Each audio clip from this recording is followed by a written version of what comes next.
Ես սպանված զինվորի ծնող Տիգրան Օհանջանյանի մայրն եմ։ Երեխուս դեպքը տեղի ա ունեցել 2007 թվականի օգոստոսի 30-ին Կարճախբյուրի Զորամասում։ Սպանությունը որակվել է պաշտոնական վարկածն եղել է էլեկտրահարում, բայց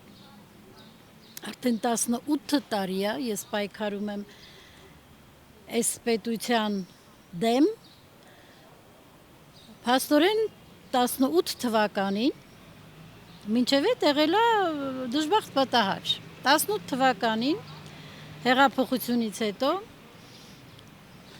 վարչապետ Նիկոլ Փաշինյանը ստեղծեց հանձնաժողով, հանձնարարեց Տիկին Վարդապետյանին, այն ժամանակ իր օգնականն էր, որ եկեք այս գործերը բացահայտենք։ 8 գործեր ընդունեց, ասեց ես ինչ ասեմ, պիտի համաձայնվեք։ Եթե լինի սպանություն, ուսումնասիրությունից հետո, եթե լինի դժբախտ պատահար, եթե լինի ինքնասպանություն, պիտի իմ ասածին համաձայնվեք։ Մենք 8 ծնողներով համաձայնվեցինք, որովհետև շատ լավ գիտեինք, թե ինչա կատարվել մեր քրեական գործերով, եւ քրեական գործերի մեջ էլ կար այնպիսի ապացույցներ, անհերքելի ապացույցներ, որ դա ոչ թե դժբախտ պատահար է, այլ սպանություն։ Մենք համաձայնվեցինք 19 թվականից մինչև 22 թվականը ուսումնասիրեցին 5 գործ։ Այն 3 գործը չհասցրին ուսումնասիրեն։ 5 գործ ուսումնասիրելուց հետո Տիկին Վարդապետյանը զեկուցեց պարոն վարչապետ Նիկոլ Փաշինյանին, որ այո, ծնողները էմոցիոնալ չէին, ծնողները ճիշտ են։ Այս քրեական գործերը բոլորը չի համապատասխանում պաշտոնական վարկածին, բոլորը սպանություններ են։ Բա հետո հետագա ճակատագիրը ասեց մենք կուղարկենք գլխավոր դատախազին, նոր քննություն կսկսեն, վերավորակում կտան եւ նոր քննություն մեղավորը կպատժվի։ Մենք ճիշտն ասած մտածեցինք կարող է, որովհետեւ դժվար սուտ ասի։ Այդքան պայքարել ենք, ինքը տեսել է, որ մենք էլ իր հետ պայքարել ենք եւ երբ որ ինքը հայկական ժամանակ թերթի խմբագիր էր, մենք դատաբժշկական եզրակացություններն ենք ցույց տվել, ինքը իր բերանով իջավ, ստեղից ասեց մինչև իշխանապողություն չլինի, գործերը չի բացահայտվի։ Այդ օրը ինքը եկավ նստեց ստե, իջավ, ասեց ամեն ինչ լավ կլինի։ Անցել է 7 տարի։ 150 էջանոց իմ երեխու գործով, 85 էջանոց Տիկին Ղազարյանի երեխու գործով, Մկրտչյանի գործով, Մուրադյանի գործերով, 5 գործով ապացույցները, թերթերը 150 էջանոց հերթը տվել ես իմ ձեռքը, ասում ես քո երեխին չի էլեկտրահարվել, սպանությունը, բա հետո ասես տես մի գործ դու տես ինչ եմ անում։ Դուք ամեն կառավարության նիստերին գրեթե միշտ այստեղ եք լինում։ Արդեն 18 տարի։ Եթե այստեղ չենք եղել, ուրեմն հետևի մուտքի մոտ, որ ուժային կառույցները այնտեղից են մտնում մեքենաներով։ Աննա Վարդապետյանին որ տեսնում եք, ինչ է ասում դες։ Տիկին Աննա Վարդապետյան, խոսքս ուղում եմ իրեն, եթե կդնեք այս խոսքերս, մի փախեք մեզանից։ Այդքան ազնվություն ունեցեք, եթե ազնիվ եք։ Իջեք մեքենայից,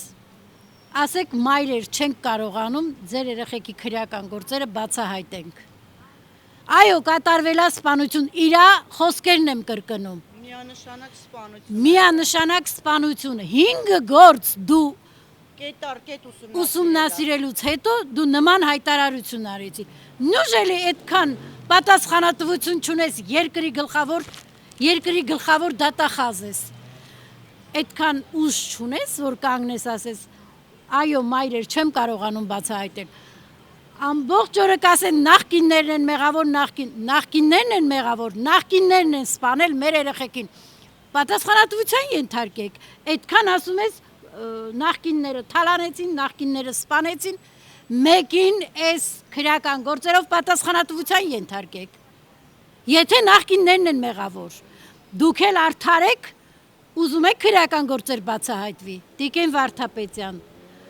մեկին մեղադրանք Հայկազ Բաղմանյանը, որը եղել է իմ երեխու կորպուսի հրամանատարը Կարճախպյուրի, ինքը շատ լավ գիտի, Տիկին Վարդապետյանը շատ լավ գիտի, որովհետև գործերը 28 հատ օր մենակ ինքը ամբողջ հանձնաժողով ուսումնասիրել է կետ առ կետ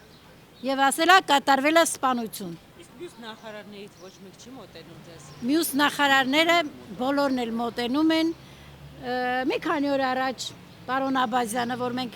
հետևի մուտքի մոտ կանգնած էինք, մի ամիս առաջ երևի, ասեց ես ամաչում եմ, որ դուք կանգնած եք այդ նկարներով։ Ուզում եմ հասկանալ, ասենք, վայ, շնորհակալ ենք, գոնե մեկը նկատեց, որ զինվորի նկարներով կանգնած ենք, գոնե ասի ինչա պատահել, մայրերին ինչի համար եք այստեղ։ Կանգնեց, ասեցինք ինչի համար, ասեց, լավ, ես կդիմեմ քննչական կոմիտեի նախագահին, պարոն Պողոսյանին, ասի մենք իր հետ խնդիր չունենք, հանդիպել կարող ենք, բայց ինքը ոչինչ չի կարող անել, որովհետև ունենք երկրի դատախազ, որ ինքը ուսումնասիրել է այս քրեական գործերը եւ ինքն է ցուցում տալու, թե որ քրեական գործով ինչ անեն։ Մեր պահանջը մեկն է, որ գլխավոր դատախազը պետք է ընդունի մեզ,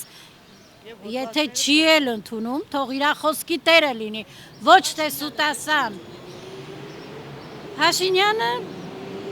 ընդունել է մեզ, մինչև էտել է ընդունել 22 թվականի օգոստոսի 29-ին ընդունեց 5 եզրակացություն, Տիկին Վարդապետյանը ներկայացրեց, որ այո, այս քրեական գործերը սպանություն է, ոչ թե դժբախտ պատահար ինքնասպանություն։ Ասես Տիկին Վարդապետյան, ծնողների մոտ եմ ասում, այս 5 քրեական գործը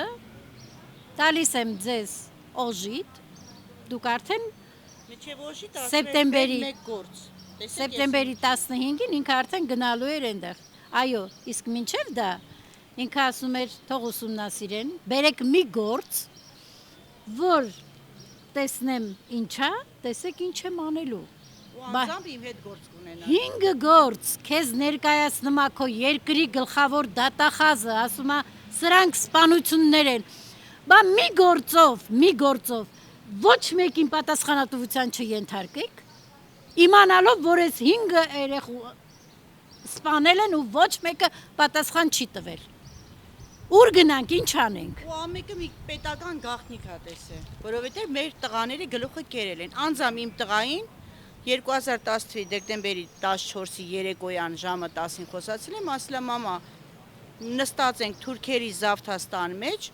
ուտում ենք փլավ։ Հələ ասի Արտուր ջան, ինչ փլավ ես ուտում, բա մամա ասում է, դե ուտում ենք, որ պիտի գնանք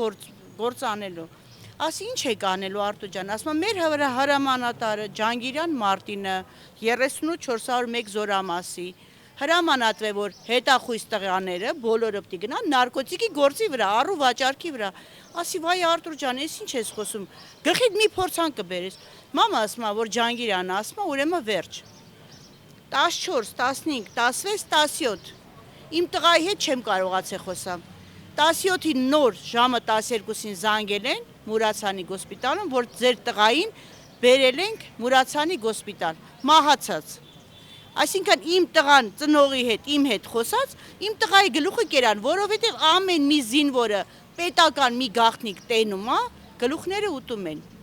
Իմ տղայի սպանող եղել է Հադրութի Ջանգիրյան Մարտինը։ Ու բոլորը գիտեն։ Ու ոչ մեկը չի ուզում գործին ընթացք տա, մինչև երբ հասկացանք պետություն Կառավարություն փոխվեց։ կառավարությունը փոխվա, բայց հետոն